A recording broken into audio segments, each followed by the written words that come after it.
Stqarrija diretta minn Stewart Healthcare li mixejn għajr ċamata għal Ministru Fern u l-Gvern ta' Roberta Bela. Bil-kumpanija tikkonferma li t-taħdidiet bejn iż-żewġ naħat fallew tort tal-Gvern għaliex il-Gvern kaxkar saqajh fin-negozjati dwar dan il-kuntratt difettus.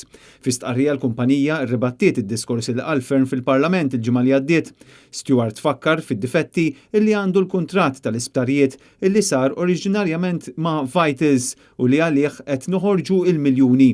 U ma jgħidu li l-kuntratt tal-isptarijiet mhuwiex vijabbli u kien difettus sa mill-bidunet. L-istqarrija maħruġa it-tnejn wara nofsinhar tikxef il-kontradizzjonijiet li spikkaw fid-diskors li jagħmel Chris Fern fil-Parlament. Il-kumpanija tant użat kliem jiebes fil-konfront ta' Fern li spiċċat iddur fuq il-Gvern u tinsisti illi għandu jkunu illi jżomma l-wediet li kien għamel magħhom.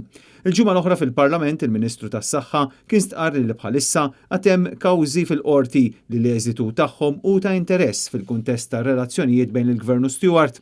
U l-Gvern qed jistenna l-eżitu ta' dawn il-kawżi biex forsi jieħu xi forma ta' azzjoni fuq kuntratt illi diġà kien ikkundannat mill-Awditur Ġenerali.